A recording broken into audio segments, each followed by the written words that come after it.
हो गया है रण का आगाज, युग बदलने की तैयारी है। हो गया है रण का आगाज, युग बदलने की तैयारी है। जीत उसी की होगी जिसका संघर्ष अभी से जारी है, जिसका संघर्ष अभी से जारी है। नमस्कार साथियों, स्वागत है आप सबका यूट्यूब के इस ऑनलाइन प्लेटफॉर्म पर। तो दोस्तों, आज की अपनी क्लास होने वाली है राजस्थान के राजवंशों से संबंधित 20 इंपॉर्टेंट क्वेश्चन।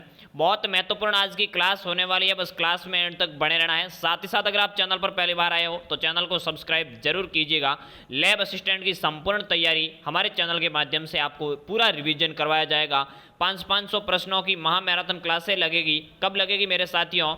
20 और 25 जून को 2 क्लासें आपके 1000 क्वेश्चनों की लगने वाली है। तो उस क्लासों को देखने के लिए चैनल अपने साथियों तक भी शेयर जरूर करें। साथ ही साथ बेल आइकन ऑल पे प्रेस कर दीजिए ताकि जब भी क्लासें आएगी आपको उसका नोटिफिकेशन सबसे पहले मिलेगा।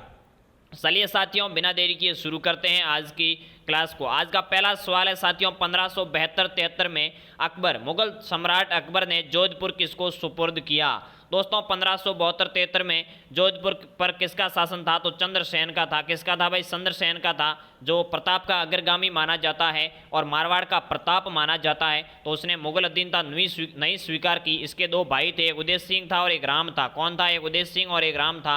इन्होंने नागौर दरबार में अकबर की अधीनता स्वीकार कर ली और इन्होंने अकबर को भड़काया कि भाई तू हमारे भाई पे आक्रमण कर, क्या कर? चंद्रसेन पे आक्रमण कर। तो अकबर ने आक्रमण किया और चंद्रसेन यहाँ से भाग जाते हैं। कहाँ भागते हैं? वो बाड़मेर के सिवाना भाग जाते हैं। तो फिर है अकबर ने जोधपुर का प्रशासक है वो किसको बनाया? तो इसका राइट आंसर हो जाएगा बीकानेर के राय सिंह को बनाया था। कब बनाया? 1572-73 में। कितने साल रहा? 2 साल ही रहा, 72 से लेके 74 तक रहा था। चलिए, तो इसका राइट आंसर बी हो जाएगा, बीकानेर के राय सिंह को बनाया था। चलिए भाई, आगे बढ़ते हैं अगले सवाल की ओर। आज का दूसरा सवाल देखते हैं साथियों, पृथ्वीराज चौहान तृतीय का समकालीन संदेल शासक कौन था? बिल्कुल, पृथ्वीराज चौहान तृतीय का समकालीन यानी उसके समय का चंदेल शासक कौन था जिसके साथ युद्ध भी हुआ था 1182 ईस्वी में? पहला है परमर्दी देव, दूसरा है जय वर्मा, तीसरा है कीर्ति वर्मा, चौथा है यशो मरवा। जल्दी से इसका राइट आंसर बताना है। पृथ्वीराज चौहान तृतीय जो अजमेर के शासक थे, दिल्ली के भी शासक थे, तराइन के युद्ध वाले, जो मोहम्मद गोरी के समकालीन थे, उनके समकालीन संदेल शासक कौन था? तो इसका राइट आंसर हो जाएगा परमर्दी देव। यह कहाँ का था साथियों? महोबा का था। तो इसके साथ महोबा या तुमुल का युद्ध होता है पृथ्वीराज चौहान और परमर्दी देव के मध्य 1182 में, जिसमें पृथ्वीराज चौहान जीत जाते हैं। लेकिन इसके 2 सेनापति होते हैं परमर्दी देव के, एक होता है आला और दूसरा होता है उदल। क्या होता है भाई? आला और उदल इसके 2 सेनापति होते हैं। ये इतनी सिद्धहस्त से लड़ते हैं, इतनी तन्मयता से लड़ते हैं कि इसके बारे में एक कवि था जगनिक। कौन था भाई? जगनिक। उसने एक वाक्य भी कहा था कि 12 वर्ष सियार जिए, 12 वर्ष कुकुर जिए, 13 वर्ष सियार, वर्ष 18 क्षत्रिय जिए, बाकी जीवन धिक्कार। यानी इतनी तन्मयता से लड़े थे आला और उदल कि कवि है वो बहुत प्रसन्न हुआ इनको देख के। हार गए युद्ध, आला और उदल की मृत्यु भी इस युद्ध में हो गई। पृथ्वीराज चौहान जीते थे लेकिन बड़ी प्रशंसा इनकी हुई थी। चलिए आगे बढ़ते हैं अगले सवाल की ओर। तीसरा सवाल है, राजस्थान में प्रतिहार वंश के संस्थापक हरिश्चंद्र की राजधानी कौन सी थी? गुर्जर प्रतिहार वंश जो पश्चिमी राजस्थान में राज करता था। कहाँ भाई? मारवाड़ में, जैसलमेर, जोधपुर, बाड़मेर, यहाँ है पश्चिमी राजस्थान में, जालोर वगैरह इसका राज क्षेत्र था। तो इसने हरिश्चंद्र की राजधानी क्या थी? मेड़ता थी, जालोर थी, भीनमाल थी, मंडोर थी। जल्दी से इसका राइट आंसर बताना है। प्रतिहार वंश का संस्थापक भी आपको पता होना चाहिए कौन था भाई? हरिश्चंद्र था। तो चलिए, इसका राइट आंसर क्या हो जाएगा भाई? इसका राइट आंसर हो जाएगा मंडोर। और मंडोर कहाँ पड़ता है आपको पता है? मंडोर है जोधपुर में। तो मंडोर जोधपुर है वो प्रतिहार वंश के शासक संस्थापक हरिश्चंद्र की राजधानी थी। और इस पश्चिमी राजस्थान के जो प्रदेश था, गुर्जर प्रतिहारों का शासक का जो स्थान था, उसे गुर्जरात्रा प्रदेश भी कहा जाता था। चलिए चौथे सवाल की ओर आगे बढ़ते हैं साथियों। चैनल को सब्सक्राइब जरूर करें। जो भी नए साथी आए वो क्लास को एक बार शेयर जरूर करें। आपका एक एक शेयर हमें मोटिवेट करता है। चौथा सवाल देखते हैं, किस शासक को अंतिम हिंदू सम्राट कहा जाता है? यानी कौन से शासक को अंतिम हिंदू सम्राट कहा जाता है? पहला है पृथ्वीराज तृतीय, बिशलदेव चौहान, वासुदेव चौहान, अजय राज। साथियों, हिंदू पद तो कहा जाता है अपने सांगा को। महाराणा सांगा को हिंदू पद की उपाधि दी गई है। और हिंदू बादशाह की उपाधि किसे दी गई है भाई? हिंदू बादशाह की उपाधि है वो मालदेव को दी गई है। साथ ही साथ हिंदू सुल्तान की उपाधि है वो किसे दी है? तो वो महाराणा कुंभा को दी गई है। यानी हिंदुओं से संबंधित भी ये बहुत सारे क्वेश्चन हैं आपके जेएन में होने चाहिए। तो इसका राइट आंसर हो जाएगा पृथ्वीराज चौहान तृतीय, वही जो मोहम्मद गौरी से युद्ध लड़ते हैं 91-92 में त्राइन का युद्ध, उसमें पहले में पृथ्वीराज जी की विजय होती है, दूसरे में पृथ्वीराज चौहान है वो हार जाते हैं। तो अंतिम हिंदू सम्राट है वो पृथ्वीराज चौहान तृतीय माने जाते हैं। चलिए भाई, उसके बाद में मुगल वंश की स्थापना जल्द से जल्द हो जाएगी। अगला देखते हैं भाई, निम्न में से किस राजपूत शासक द्वारा नेत तरंग रचित है?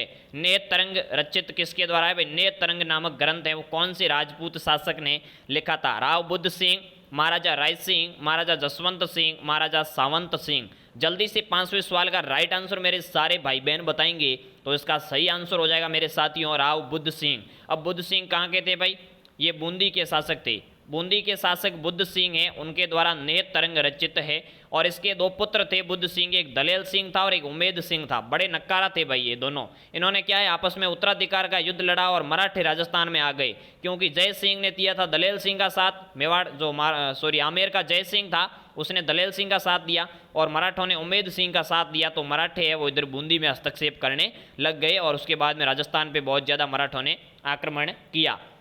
चलिए आगे बढ़ते हैं 6ठे सवाल की ओर। निम्न में से किस शासक को अकबर के द्वारा राय की उपाधि प्रदान की गई? कौन से मारवाड़ के शासक को या फिर राजस्थान के शासक को, रियासतों के शासक को अकबर द्वारा राय की उपाधि प्रदान की गई? महाराजा राय सिंह, महाराजा सूर सिंह, महाराजा गंगा सिंह या राव कल्याणमल।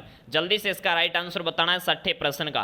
तो इसका सही आंसर हो जाएगा बीकानेर का था राय सिंह, जिसने जूनागढ़ दुर्ग का निर्माण करवाया था। ये कल्याणमल का पुत्र था, इसका भाई था पृथ्वीराज राठौर, जिसने वेली किशन रुक्मणी की ग्रंथ भी लिखा था, जिसे 5वां वेद और 18वां पुराण भी कहते हैं। तो ये था राय सिंह, इसका राइट आंसर हो जाएगा। अकबर के दरबार में रहता था।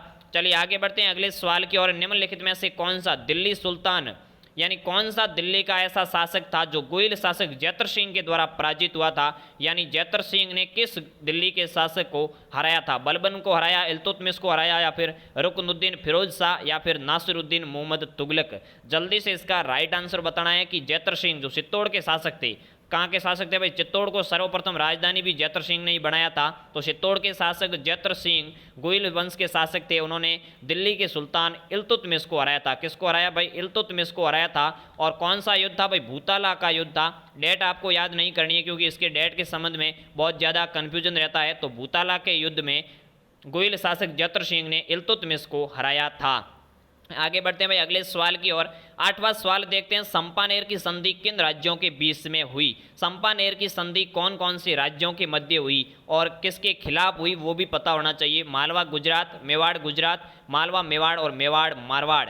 तो इसका राइट आंसर बताना है चंपानेर की संधि किस राज्यों के मध्य हुई और कब हुई ये भी आपको पता होना चाहिए। तो चंपानेर की संधि मेरे साथियों 1456 में हुई और किसके बीच हुई? तो मालवा और गुजरात के बीच हुई। गुजरात का शासक था कुतुबुद्दीन शाह और मालवा का था महमूद खिलजी। इन दोनों ने क्या है, गठबंधन करके क्या कहा कि कुंभा को हराएंगे। अरे बेटी का बापों, कुंभा कब हारता है आपसे भाई? तो कुंभा को हराने के लिए इन्होंने गठबंधन किया, मालवा के महमूद खिलजी और गुजरात के कुतुबुद्दीन शाह ने। लेकिन ये दोनों हरा नहीं पाए, बेचारे भेड़िए की तरह गिदड़ भभगी दे के भाग गए साढ़े। चलिए, तो 1456 में चंपानेर की संधि हुई थी। आगे बढ़ते हैं भाई अगले सवाल की ओर। 9वां सवाल देखते हैं, गुर्जर प्रतिहार, पाल एवं राष्ट्रकूट शासन केंद्रीय राजतंत्र नहीं थे। यानी ये कथन कहा गया है कि गुर्जर प्रतिहार, पाल एवं राष्ट्रकूट ये केंद्रीय राजतंत्र नहीं थे। सही है, गलत है, पता नहीं है या फिर भ्रमित है? अरे भाई पता नहीं है, ऐसा करोगे तो कैसे चलेगा काम? ऐसे तो काम ही नहीं चलेगा, तो पता तो होना जरूरी है। तो इसका राइट आंसर क्या होगा? जल्दी से कमेंट करके जरूर बताएं। तो इसका सही आंसर हो जाएगा ये गलत है, क्योंकि ये राजतंत्र है वो केंद्रीय थे। अगर केंद्रीय राजतंत्र थे ऐसा आता तो इसका राइट आंसर सही हो जाता, लेकिन पूछा क्या गया कि ये केंद्रीय राजतंत्र नहीं थे, तो ये गलत हो जाएगा। ये केंद्रीय राजतंत्र थे। पाल, चोल, प्रतिहार, राष्ट्रकूट, गुर्जर प्रतिहार ये सारे क्या है, केंद्रीय राजतंत्र थे। चलिए भाई आगे बढ़ते हैं 10वें सवाल की ओर। ग्वालियर प्रशस्ति में किस शासक को नारायण और मल्लेशों का नाशक कहा गया है? मल्लेश किसे कहते हैं भाई? विदेशियों को मल्लेश कहा जाता था। तो मल्लेशों का नाशक और नारायण की उपाधि से किसे सम्मानित किया गया है? पहला है वत्सराज, नागभट्ट प्रथम, मीर भोज प्रथम या रामभद्र। जल्दी से इसका राइट आंसर बताना है भाई। ग्वालियर प्रशस्ति में कौन से शासक को नारायण और मल्लेशों का नाशक कहा गया है?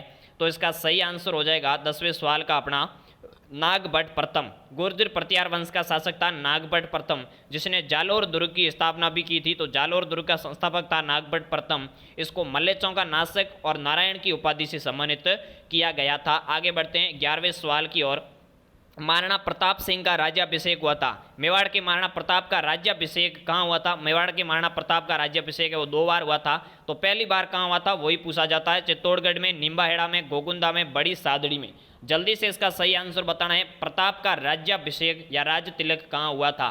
तो इसका सही आंसर हो जाएगा गोगुंदा में। गोगुंदा कहाँ है भाई? उदयपुर में है। और राज तिलक कब हुआ भाई? होली के दिन 28 मई 1572 को महाराणा प्रताप का राज्याभिषेक हुआ था। तो यह आपको याद रखना है, क्योंकि पहले है उदय सिंह ने जगमाल को बना दिया था, लेकिन महलों की क्रांति से जगमाल को हटाया गया और शमशान भूमि में ही 28 मई 1572 को होली के दिन महाराणा प्रताप का राज्याभिषेक किया गया। उसके बाद में महलों में लाके वापस विधिवत राज्याभिषेक है वो किया गया कुंभलगढ़ में। आगे बढ़ते हैं अगले सवाल की ओर।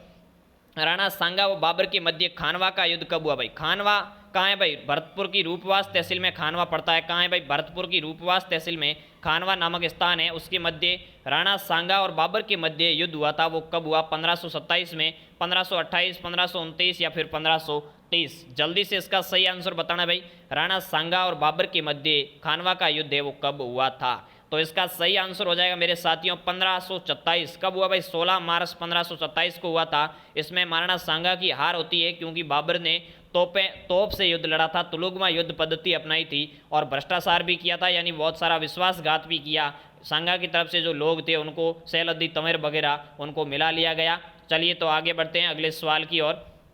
13वां सवाल देखते हैं। कर्नल जेम्स टॉड ने निम्नलिखित में से किस युद्ध को मेवाड़ का मैराथन कहकर पुकारा है? कौन सा युद्ध मेवाड़ का मैराथन कहलाता है? कर्नल जेम्स टॉड, जिसे घोड़े वाले बाबा के नाम से भी जाना जाता है, जिसने राजस्थान का इतिहास लिखा था, सर्वप्रथम राजस्थान शब्द का प्रयोग भी किया था। तो मेवाड़ का मैराथन किसे कहते हैं? हल्दी घाटी का युद्ध, दिवेर का युद्ध, खानवा का युद्ध या सारंगपुर का युद्ध? जल्दी से इसका राइट आंसर बताना है।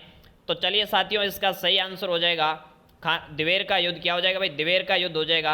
महाराणा प्रताप की सेना और साथ ही साथ मुगल सेना के मध्य युद्ध लड़ा गया। इसमें क्या है साथियों, महाराणा प्रताप के लड़के अमर सिंह ने अकबर का जो मामा था सुल्तान खां, क्या नाम था भाई? सुल्तान खां था, उसको भाले सहित जमीन में गाड़ दिया था। इतना जोरदार मारा था भाला कि ये सुल्तान खां ने वो भाले सहित ही जमीन में गड़ गया था। तो इसका राइट आंसर दिवेर का युद्ध हो जाएगा। आगे बढ़ते हैं 14वें सवाल की ओर। कानड़दे था, कानड़दे कौन था भाई? नागौर का शासक था, जालोर का शासक था, एक कवि था या फिर चौवानों का एक सामंत था? जल्दी से बताना है कानड़दे है वो कौन था? तो साथियों कानड़दे है वो जालोर का शासक था। ये कब था जालोर का शासक? तो 1311 के समय था, जब अलाउद्दीन खिलजी का आक्रमण होता है और जालोर का साका होता है। चलिए भाई 15वें सवाल की ओर आगे बढ़ते हैं। फास्टली कर रहा हूँ क्योंकि समय है वो बहुत कम है। निम्नलिखित में से किस रियासत के उम्मेद सिंह अंतिम शासक थे? इस सवाल को एक बार आप छोड़ दीजिए, ये सवाल कंफ्यूज वाला है, ऑप्शन सही नहीं है इसमें। चलिए आगे बढ़ते हैं 16वें सवाल की ओर। चौहान राजवंश का प्रारंभिक केंद्र था।